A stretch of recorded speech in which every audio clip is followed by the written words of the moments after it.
This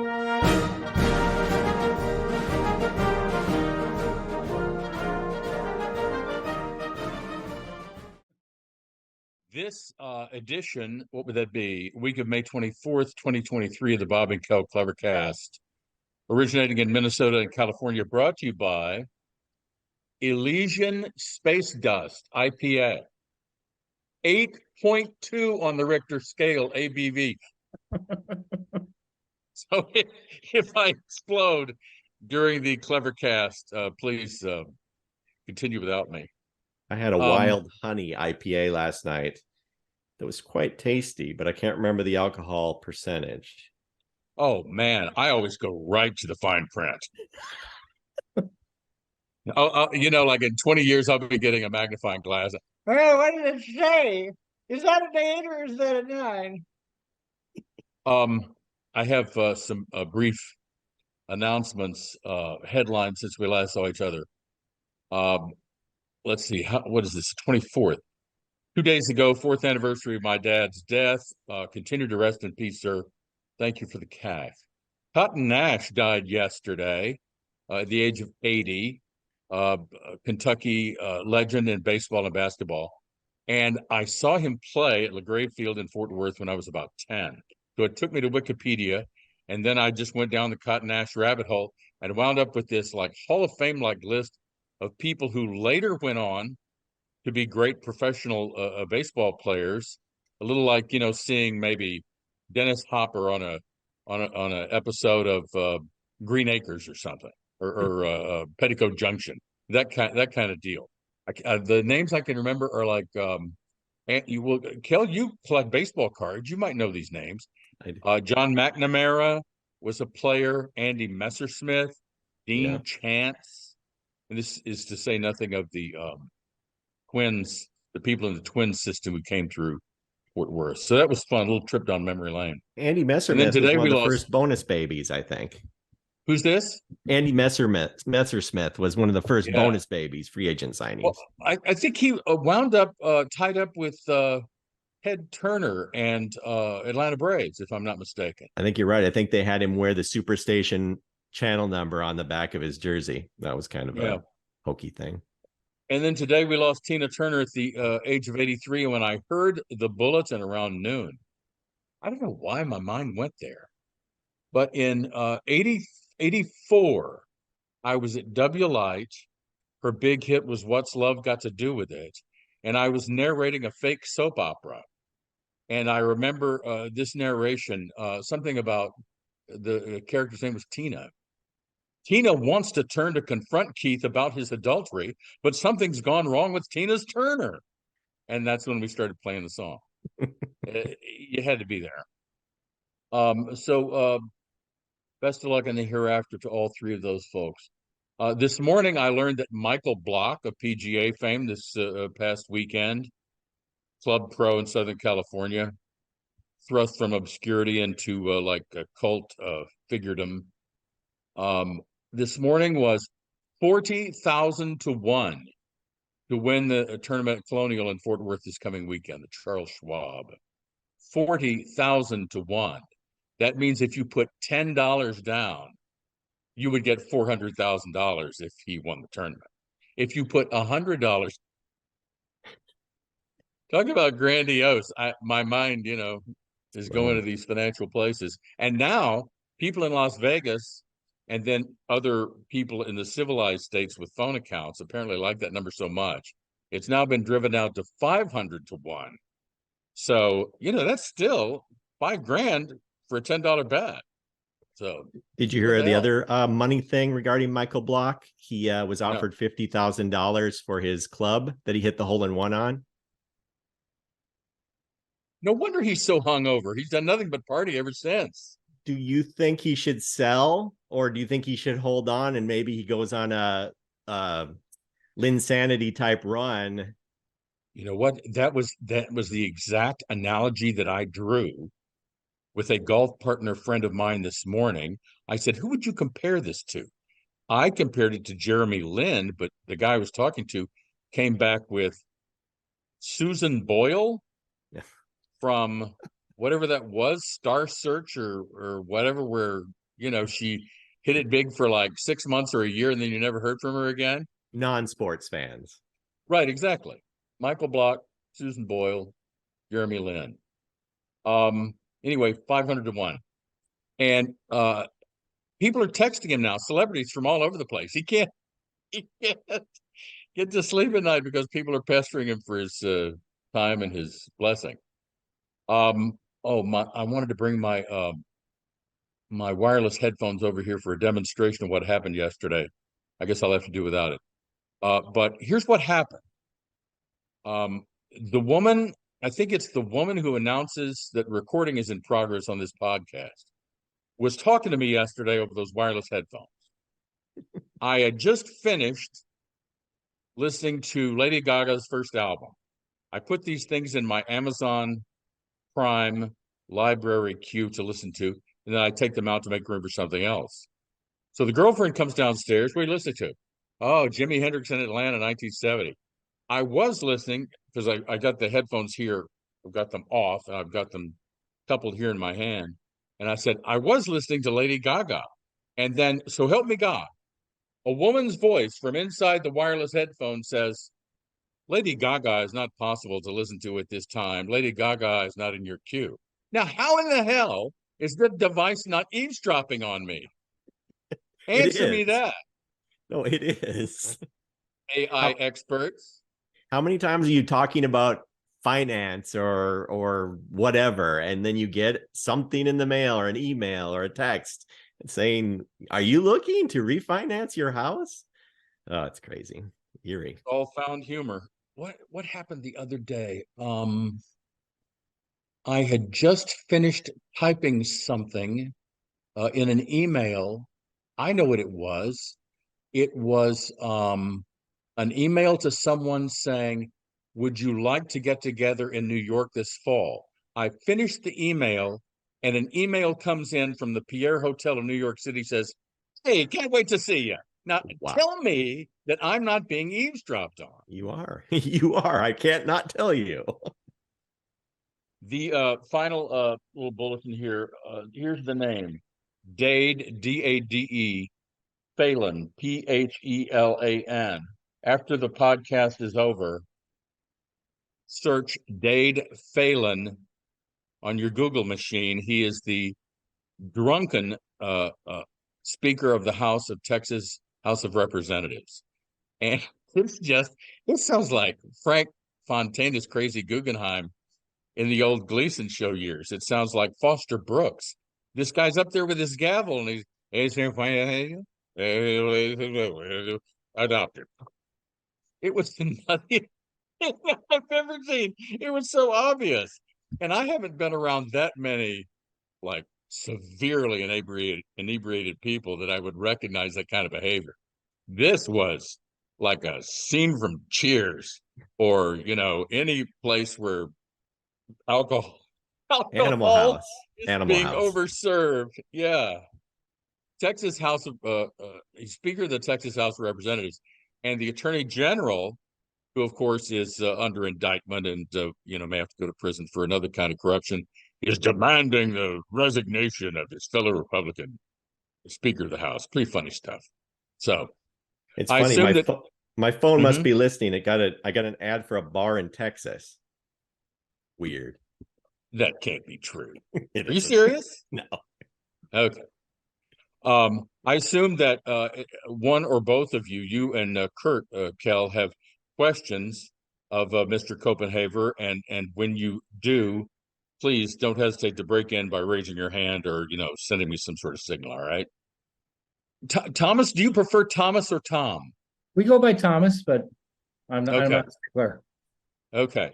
Now, are you at liberty to divulge the product or service that you're involved in with this multinational corporation? I work at a high-tech company, software company.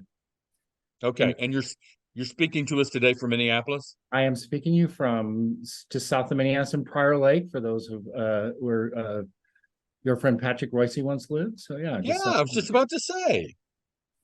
That's not far from anything south to me is not far from Canterbury Park. So we're by Canterbury and literally across the street from the Wilds. I'm sure you probably played there as well. and not far from the women's prison. As well. I'm sure you played there as well. I've done some waving. I forget what fairway it was from or what tee box, but I've done some waving to the gals in my time. Well, anyway, welcome to the show. We're just so fascinated by the.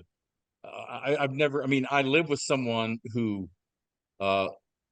lived and worked for Deloitte in India for years. As a matter of fact, she has not been the same physically since then. I get the impression that it's one of those developed / undeveloped or underdeveloped type countries, but you can tell us what your impressions were once you got there. What was your route on your business travel from the Twin Cities to India? First off, that was the most perilous part to and back. Coach long haul travel, do not recommend that for anybody. So we went to Amsterdam, then to Bangalore, India, and then to Hyderabad, India, which was my destination. And the most perilous travel was inside of India, and I can talk a little bit more about that later. But yeah, it was quite the journey, and exactly what you say, Bob. I was in sort of a high-tech industrial area. So Honeywell is there, Micron is there, Amazon is there. And luckily, I had some coworkers take me outside so I could see a little more of the classic India on the weekends as well. So I saw both the opulence and the squalor all at the same time. That's what got me the stories of squalor from people who had been there. There was a guy with Thomson Reuters who I worked with at the FindLaw division, which, by the way, sent people halfway around the world to India, to Bangalore, to teach those folks who were going to be our editors the ins and outs of so-called American English. Thomson Reuters sent people to India to do that. I'm wondering, unless you were going to do something, show someone how to do something in a hands-on way, could this trip have been avoided with Skype or FaceTime or what's the other one? Zoom, Teams. Zoom. Yeah, what we're doing right now, Zoom, of course. So yeah, so the majority of my team that I work with, there's 10 people on my team. 2 of us are in the Twin Cities, 8 are in India. So it was really more of a get to know the team as well as get some work done. But the main was the personal interaction was the main reason that we went. Okay. And all these cities that you stopped in on the way there, you never got to get out of the plane. You had to stay in the plane the whole time? I stay in the airport, so Amsterdam. So it was like 33 hours on the way out and like 5.5. The Bangalore overnight was 6.5 hours. And for 3 of that, we couldn't even get by the gate. So interesting that where we had breakfast with Johnny Rockets in Bangalore, which was not what I was expecting to be in the food court. One of those in Santa Monica on 3rd Street. That's funny. I was gonna say something about it wasn't the food part either. So I'll let you tell us about your lodging. What was your lodging like? So the lodging was at a Hyatt property. So really nice. It was an older property, and in fact, it's comparable to anything that we would hear in Minneapolis. But the interesting thing, and what I learned, one of the things that you get, and I did a lot of research before I went, is the service industry. So the average income is $100 a month, I believe, for an India person. I was told by folks, and the service industry is very competitive. So there are 5 people at your table all the time. As soon as you put your water glass down and it's empty, they fill it up. Also speak to you. So when I travel or even go to dinner myself, I've got the headphones on and probably listen to the CleverCast and other things. But I wanted to dig in the experience. They literally come to your table and talk for 20 minutes and make sure that they point out their name and say, please use my name in the survey. Because again, they're competing with all those other people. So just getting their name on a survey would be better employment for them. I talked to one young man who was on like a management track. He worked from 6:30 a.m. to 3 p.m., slept in bunks in the basement, and came back on at from 5:30 to midnight. 2 shows a day, just like KSCP in Maplewood. It's like the 2 drive times, just like the 1500 days. He started a Do trend. the morning drive, then back to Golden Valley for a nap, and then come back. Yeah, I'm hip to that. I remember that year. You were That was probably pretty paid the grueling. same. Yeah, exactly. It came to me what I was going to ask you about. What do you think first class airfare would have been on the trip that you took to get to India? I'm guessing 50 grand, because we were planning a European thing this fall before the riots, the various protests, like in France. Yeah. And first class from LA to Paris was 10 grand. Yeah. I can't imagine what Minneapolis. And it was in that neighborhood. I think in the 15 grand. I amazingly got 1,500 for the entire airfare, which was amazing. Again, just not an experience that I recommend for anybody that's doing that. Especially, I'm a tall guy and not entirely svelte, so it was a cramped experience. Now, you sent me a picture of some local color outside the hotel. Mm-hmm. And I wish I could use this. I wish I was sophisticated with this laptop enough to show the picture that is in my email that I continue to regale visitors with. It was a public lavatory in Hyderabad, was it? Yes, it was. Okay. And as I understand it, it was explained to me by the veteran India visitor who I live with, that those grooves in the earth is for the human waste material. Correct. So it's a toilet bowl-less toilet, I think was the easy way to explain it. Now, again, in my hotel, in my workspace, and the places I went, that was not. That was actually in Fort Golconda, which is one of the places we visited, which is an 11th century fort at the highest point in Hyderabad. So that was there. So should I have needed to do that level of a bathroom visit, I would have had to do power squats. Zero privacy too, from what I could see. There was just a hole in the floor. Yeah. Literally a hole in the floor. And then off to the side against the wall. I wish I didn't have this committed to memory. But there was like some odd ass arranged buckets. And I can't imagine what those are about. But this is why I say, is there any middle class there at all, or is it all wealthy and then poverty and the kind of working poor that you just described? And you see all of it. And again, I was in a more upper class for most of my visit. It's like an IT park, I think is the best way. It was, again, where all where the Western companies are. But you do see on the side of the road, you see tarp shanties where they're selling things. The most interesting thing to me was the traffic. I can't imagine driving there. Literally, imagine you're driving a car on the road and there's 30 motorcycles around you or scooters around you at all time, like a school of fish, the entire time while you're going. And also 2 people will come to the same, you talked about a Tesla in one of the other casts driving for you, but literally 2 cars will come to the same place, and somehow one of them knows that they're going to go and the others are going to go. It's like using the force. I have a picture of 5 people on a scooter, a family, like just a small scooter, like a Vespa. 5 people. Dad's got a helmet, but Mama's sitting on the back side saddle, and 3 kids are hanging on to him. So it's that one scooter, 5 people. 1 scooter, 5 people. So, and are they driving on the right side of the road? They are, they do in the United States? Just like they were an English colony, right? Everything that was an English colony in the world, they drive on that side of the road. We were coming back from a Statue of Equality, which is this like bigger than the Statue of Liberty, out in the middle of nowhere.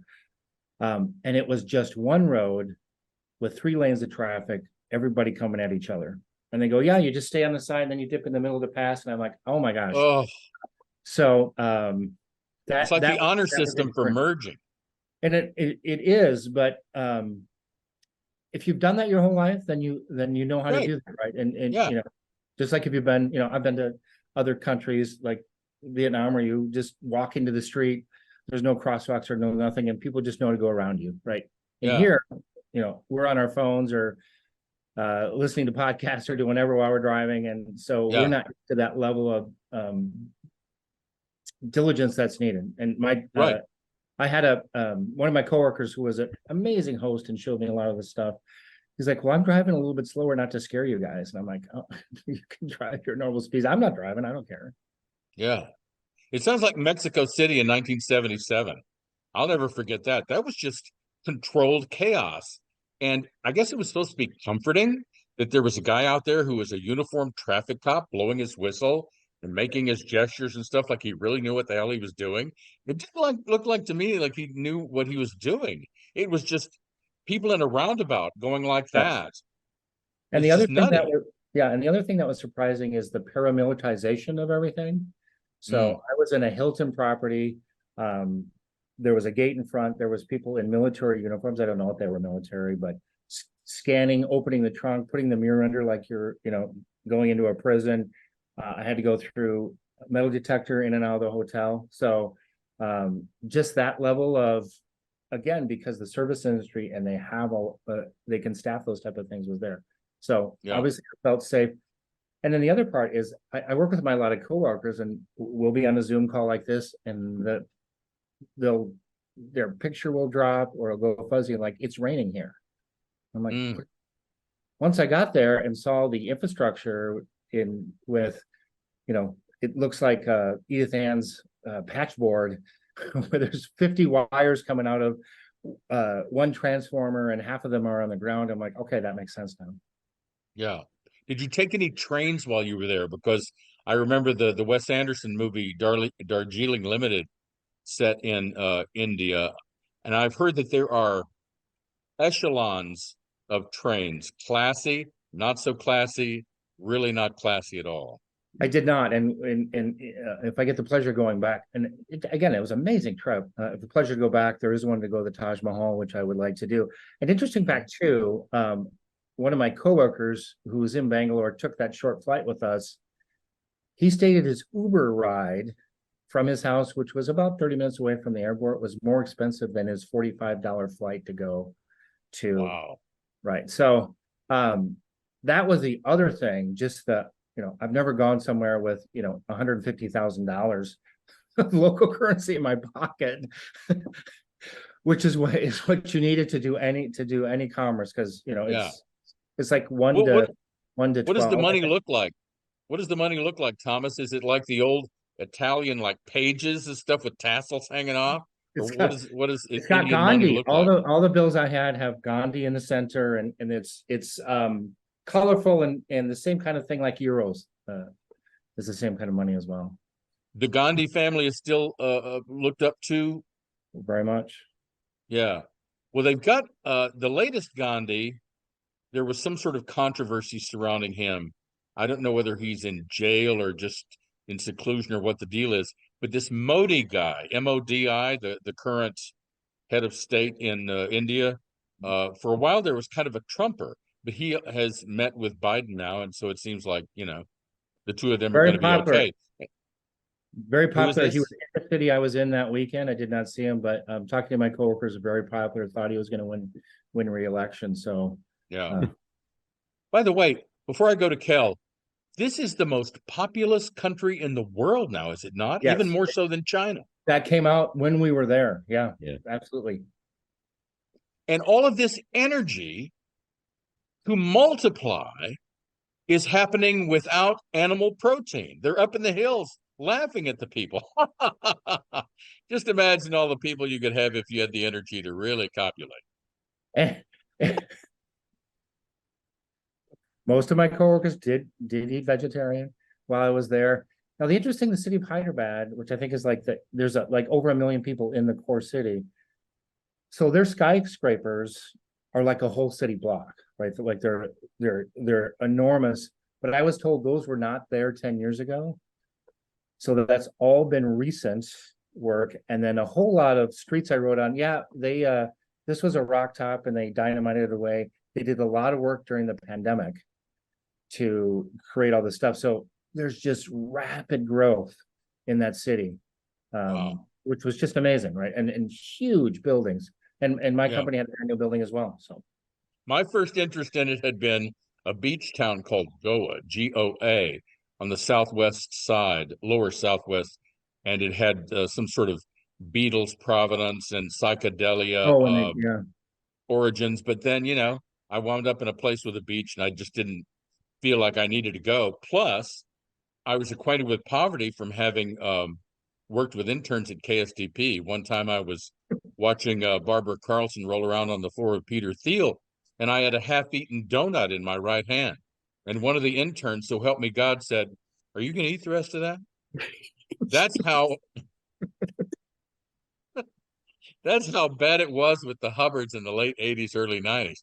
That was the closest probably I'll ever get to an Indian setting with that kind of poverty dealing with interns at KSTP. At least they pay the interns now. Kel asked Thomas some questions. Well, the thing I always think about when I think of India are just movies. And you brought up Darjeeling, which is a fascinating movie. And then I think of Slumdog Millionaire. And especially when you think of the bathroom scene where the little kid dives into the shitter. Yeah. And I mean, is that an ancient thing, or is that like there's still like large outhouse type in the middle? that would be my guess. Again, I didn't see much of that, Bob. The picture that I sent you was my experience with that. But I was certainly in a more modern part. I did visit some of my coworkers' homes, which were like condos.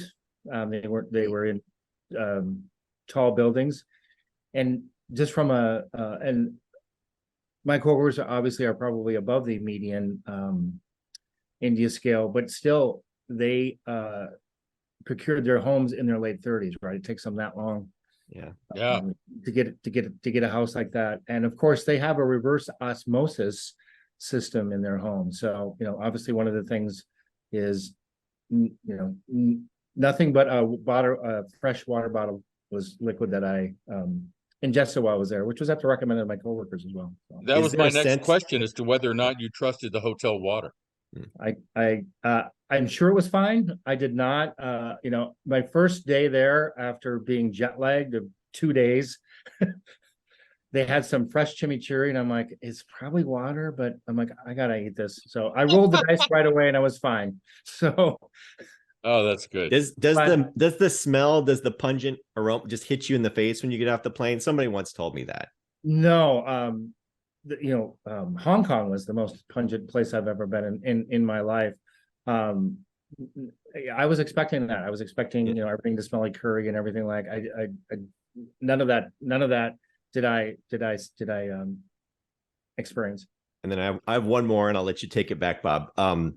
I have a friend who travels on business, went to both India and London, and I asked which she preferred. And she said, even though London is what it is, beautiful in its own way, she thought the people in India were much more uplifting, nice, kind, happy. I mean, we all know how dour it gets in London. So is that where you kind of very much, and that goes back to what I was talking about with the service people. Like I've never, I went to an Indian restaurant when I got back here in Plymouth, Minnesota, and I was like, oh, there's only one person. The service is terrible. But exactly what you said. Everyone was so uplifting. Everyone was so kind. Speaking to, not like New York City, speaking to everyone. That was the most uplifting part of the journey for me. I would definitely go back. I don't know how I would do it alone, because having a local who bartered for everything, got my wife some pearls, bartered for everything. I don't know how I would do that, because it was probably 70% less of what I was going to spend on anything that I was buying, because I had someone local with me. So so if I go back, but so enjoyed, and I love the cuisine. Oh yeah. As well. So that was an amazing thing, but took the malaria pill. Now, took the malaria that pill. reminds me of what I've heard about the food, which is there's a different diet, at least related to spiciness, in the north as in the south. Hyderabad is in what part? I believe it's in the south, and it is a more spicy. I did not encounter anything overly spicy. I am the non-Minnesotan. I Right. like spicy food, but I did not get anything over spicy. And in fact, I went out with like 25 local coworkers and like, well, this is too spicy for me. And I'm like, no, this is fine. So Yeah. No, I remember looking at shopping for salsa in the Twin Cities and thinking, medium or mild? Medium or mild? Which one should I choose? Medium sounds like it might be, I don't know, but mild, we know that's going to be mild. So let's get that one. That's great. Yeah, I always agree. think about that. Yep. and Kingfisher beer, which you get at local Indian Yep. restaurants in the Twin Cities, I had as well. Yep. There was it's interesting. We went to an Americanized place for an outing as the team. It was like Top Golf. It was exactly the same. It was a American brewery food. I'm like, okay, this is not what I want in India, but it was an amazing time. I had a 22-ounce Taj Mahal 2 nights ago. We had a little weekend away and went to one of our favorite Indian restaurants. So, and I always do, because I don't know, it's an old reliable, a mixed vegetable curry, hotly spiced. And it's healthy as hell. I mean, unless you're really Right. an ass about carbs and the rice, puts a person off. Doesn't me. I mean, to me, you have to have the rice there. That's just part of the drill. And then mulligatawny soup also. Oh, good. Yeah. Biryani is popular in the region I was in. Kind of a chicken and rice deal.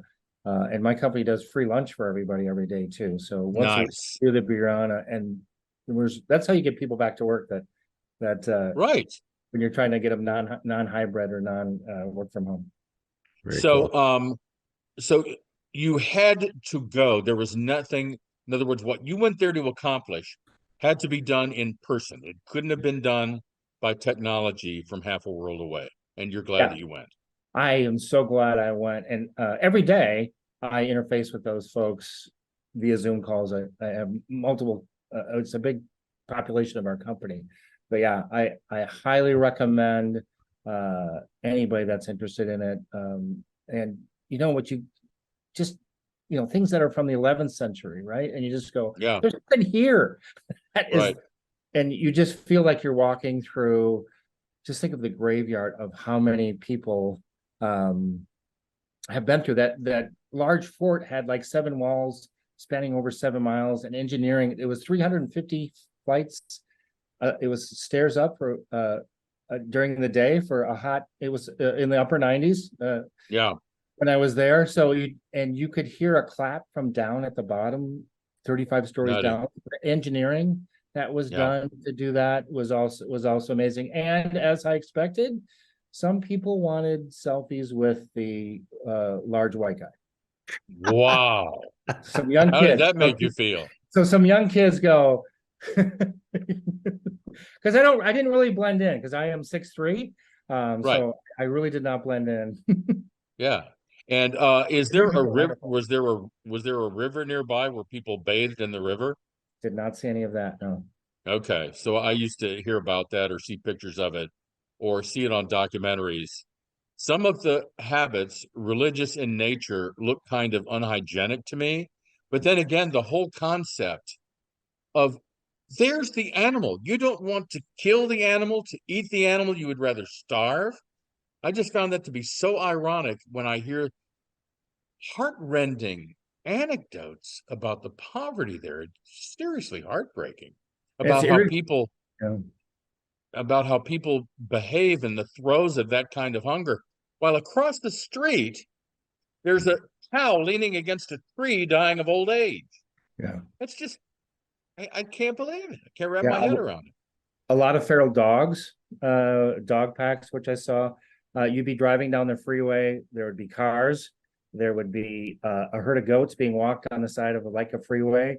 There would be an elder in traditional garb walking across the street. So and a tractor, and so all the levels of poverty and wealth and affluence, all together There so are that other was a animals. different time. There are other animals that are sacred as well. Are goats sacred? Are there other animals that travel among the human population and cannot be harmed? Not that I was, I did ask, nobody really has dogs as pets very much, more cats. And then I know, I got an idol for my wife of a turtle. I know turtles have some significance. I definitely am not a master of the Hindu religion, but I know there's multiple gods that have multiple meanings. So saw a lot of that. And again, luckily to have a guide to get that experience. So I just wasn't, this Yeah. looking from Minnesota going, what's going on here? Actually explaining to me the culture and the greatness that was there. How modern and American did it get for the modern American tourist? Was there a sports bar? Yes, Were there there was chain restaurants? McDonald's, Burger King. Now, go to the Johnny Rockets. I've been at one here at the Mall of America, so it's chicken bacon.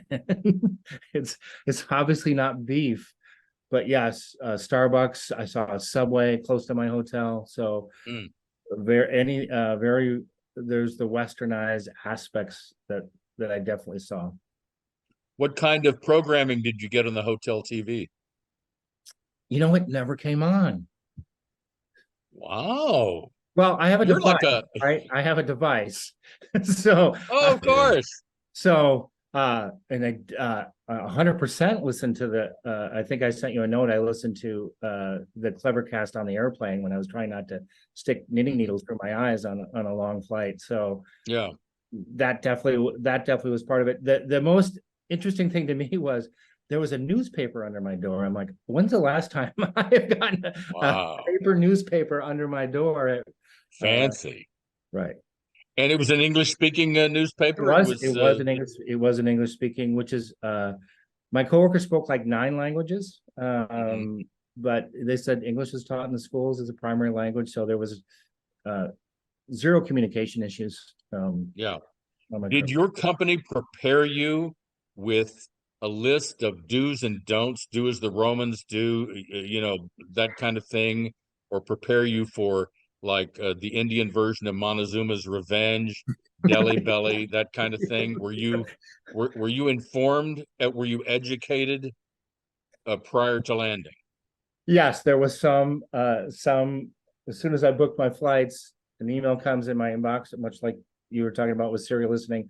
One of my best friends in town works for Target, and he had gone right before the pandemic, so he gave me some advice, and then I did some research. So yeah, I had the from my doctor, take this in case of explosive diarrhea, and I'm like, okay, or bloody or explosive. Hopefully, no one's eating, and I'm like, man, I hope I don't get that on the coach flight.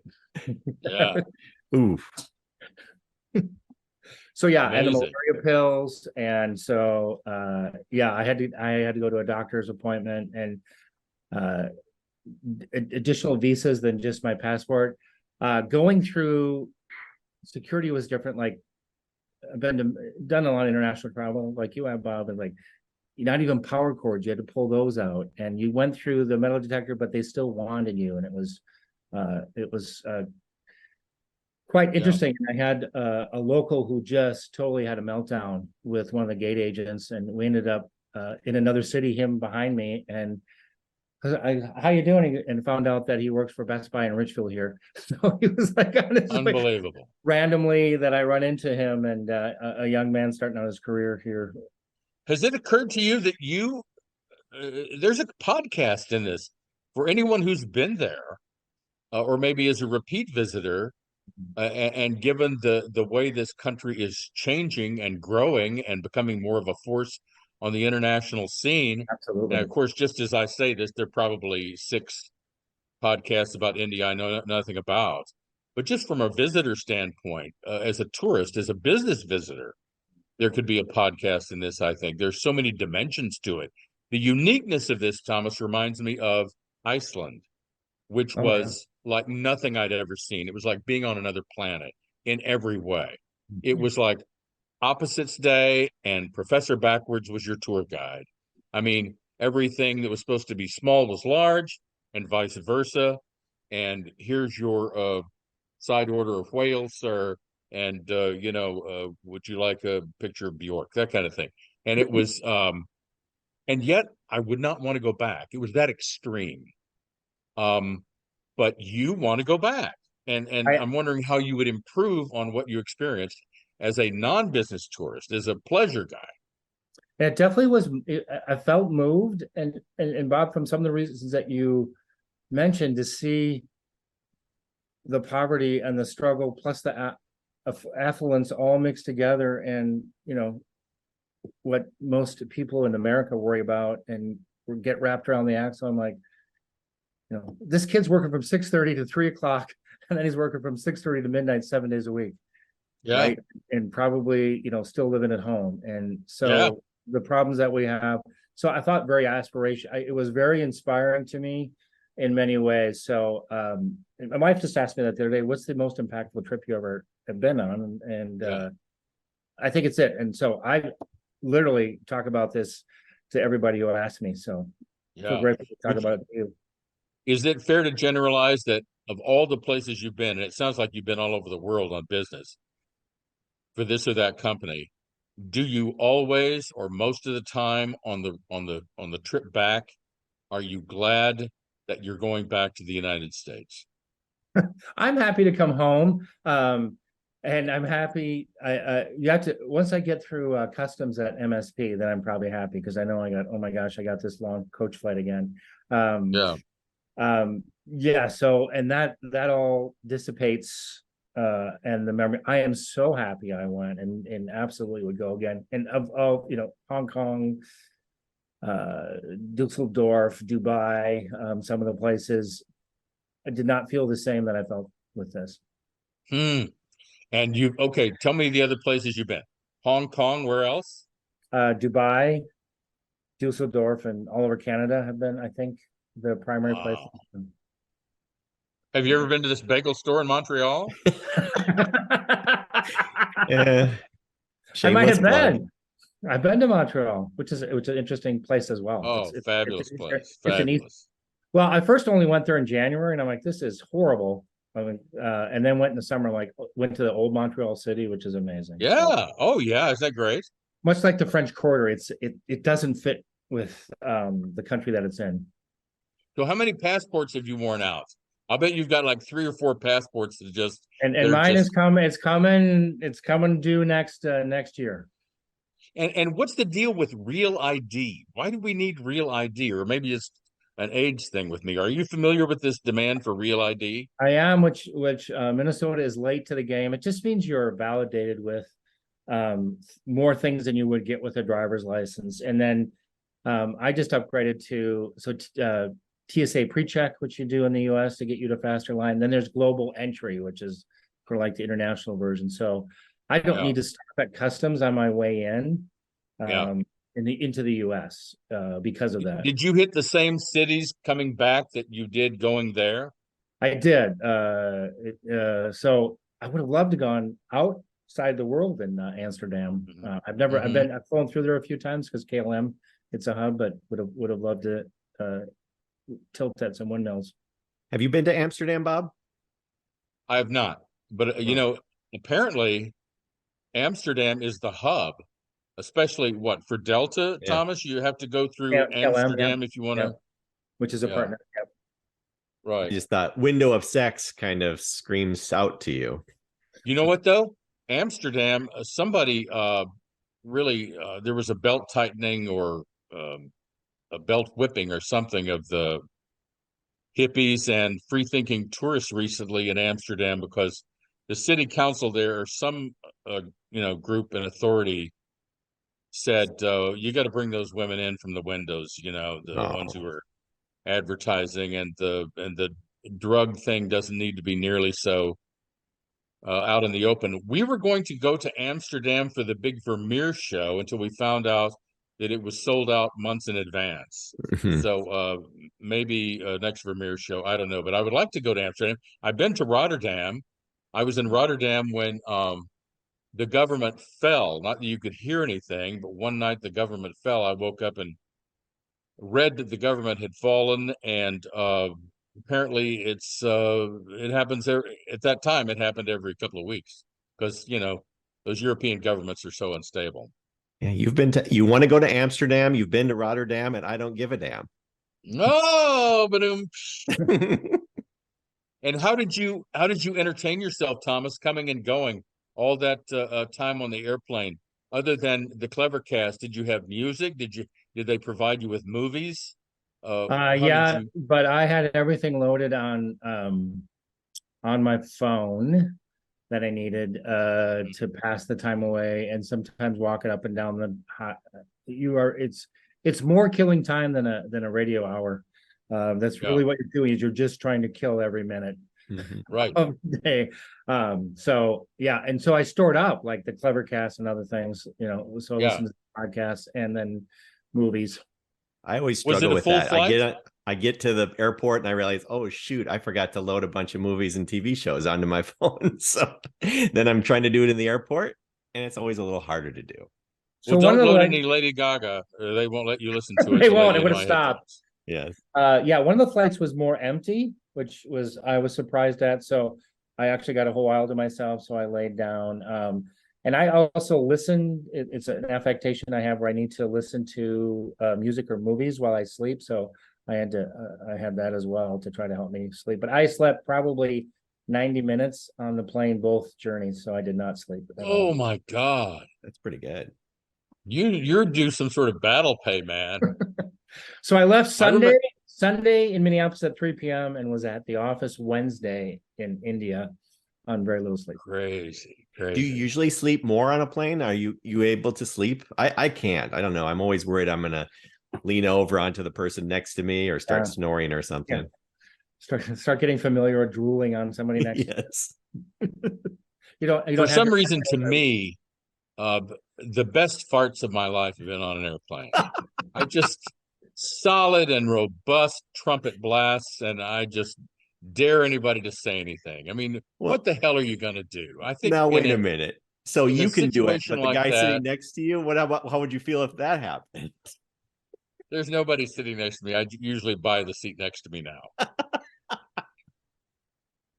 And the universal thing, doesn't matter about language or culture. One of the flights, and I felt horrible for the parent. There was a screaming baby. I did not do the thing I had headphones, so I'm fine.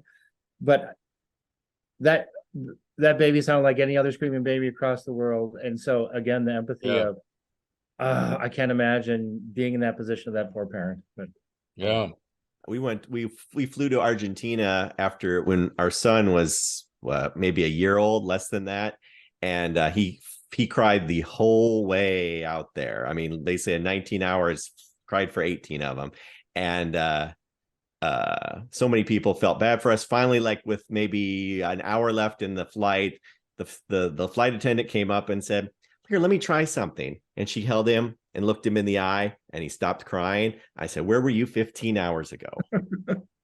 And Kel said, "Thank you, Mrs. Mengele.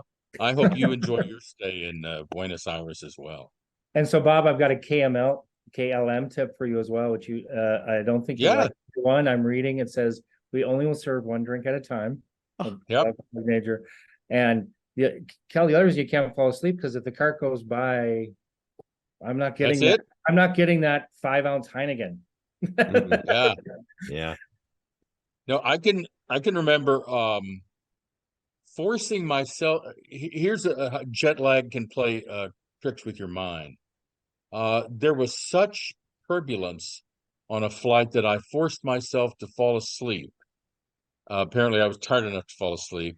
And then when I awoke, all the flight attendants had ski noses. That's when I knew that I was on a KLM. They were all Dutch girls with the ski noses. They all looked like Bob Hope.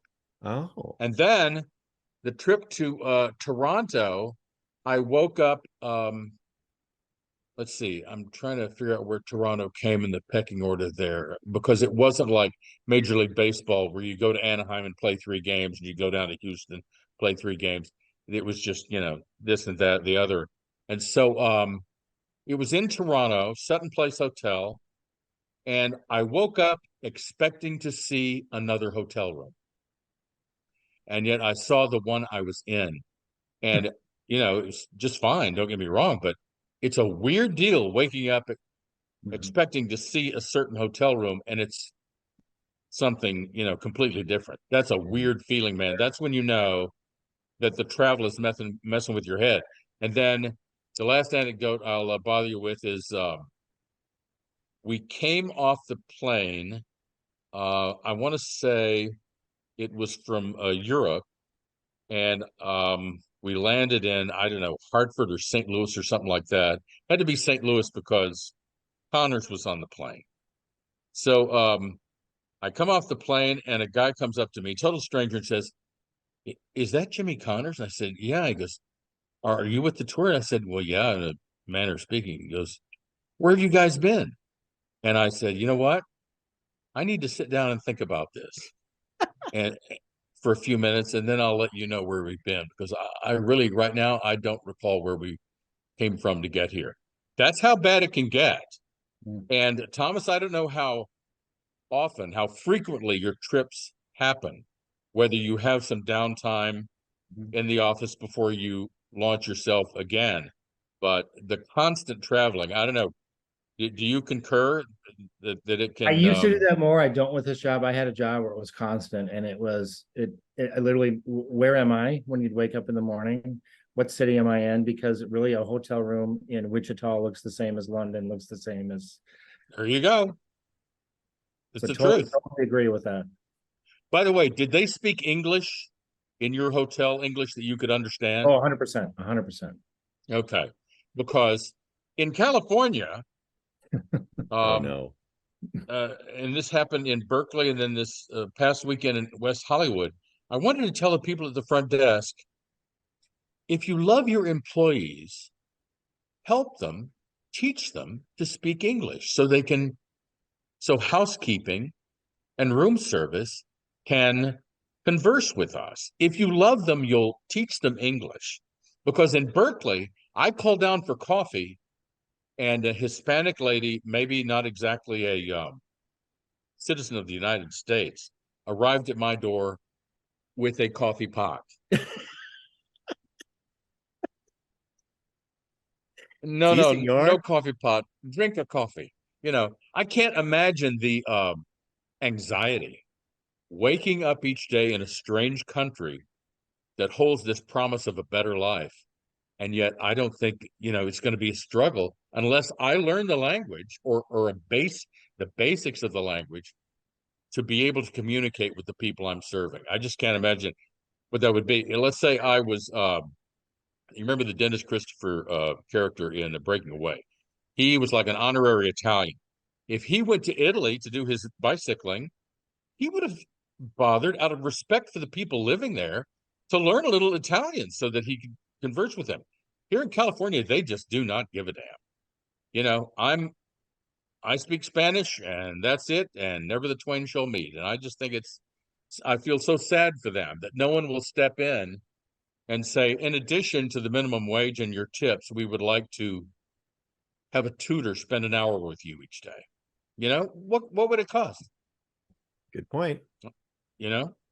So Did you notice the have language you? barrier in Montreal when you were there? I noticed that was really strange. If I didn't speak French in Quebec, it was I thought it was a barrier from a business standpoint because the translation if you didn't speak French in Quebec, you were definitely looked down as the Oh ugly man, American. learn some French. The lady said at the theater box office when I said, "Do any of these movies have subtitles?" And she just gives me this go to hell look, and I walk away, Wow. and she goes, "Learn some French." So the French are And rude in France and Canada. yeah, Nice. exactly. Yeah, she had a point though. I should have learned something. As a matter of fact, I was never prouder as a tourist to tour the Notre Dame Cathedral in Montreal, Beautiful. and ordering tickets at the so-called box office. I said "deux," meaning two, and I bought two tickets. And I felt like a local, Good "Deux." job, Bob. So Do. I'm sure I had her fooled.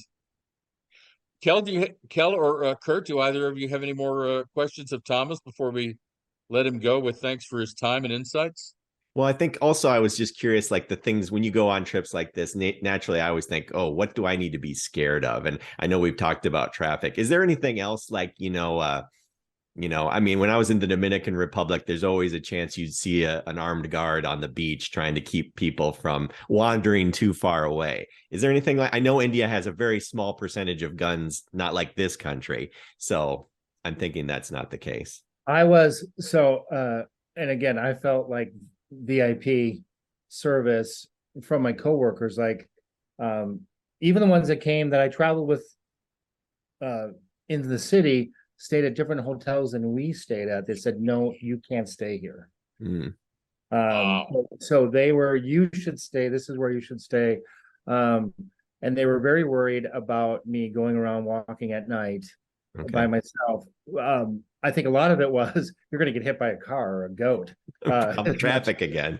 And you will get, and I did Charminar, which is 4 pillars, which is like a 1500 mosque.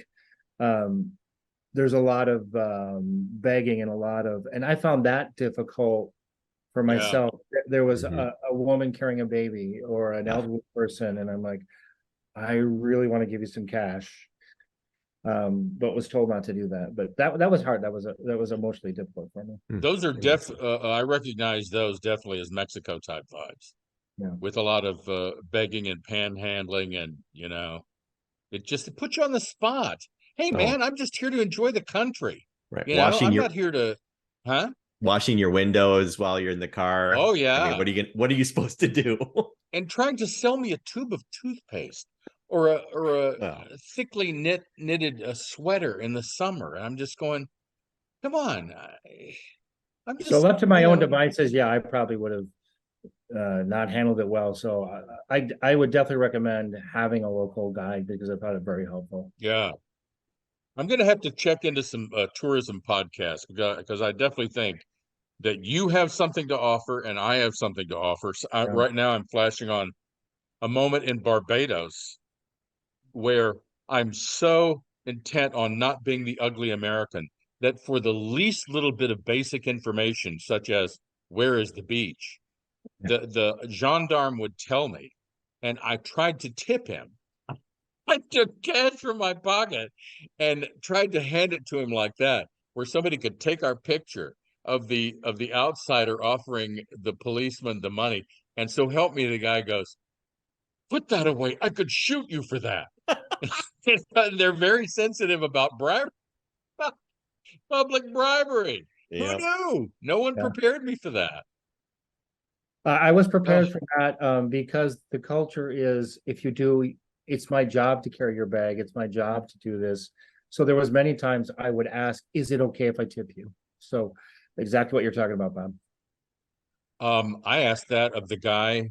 I have I'm now of the age that I have a sticker that I can put on the left lower windshield 5 days a week to get into the beaches and harbors parking lot in the Palisades to walk the beach without paying anything. One of those, perks of being ancient. And I tried to tip the guy, and every time I try to tip him, he says, "Oh, I'm sorry, I can't accept it." But that's just nuts. Who makes up a rule like that? I should be able to give anybody money if I want. Don't you think? I mean, by the way, why were you encouraged or allowed, or I don't know, how did it come to pass that you had so much cash on you at all times? For anything I did that I didn't expense, and you just needed, like, it was $400 to get, a coffee and a donut or something, right? So rupees. So I had, less than $300 US on me, but it was 6 figures of rupees on me. It's a mountain of cash.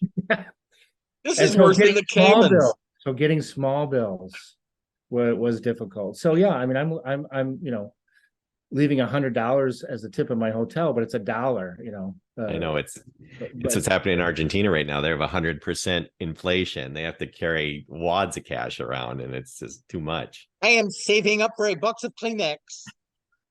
Yeah, I can imagine. Well, that's nuts. Yeah.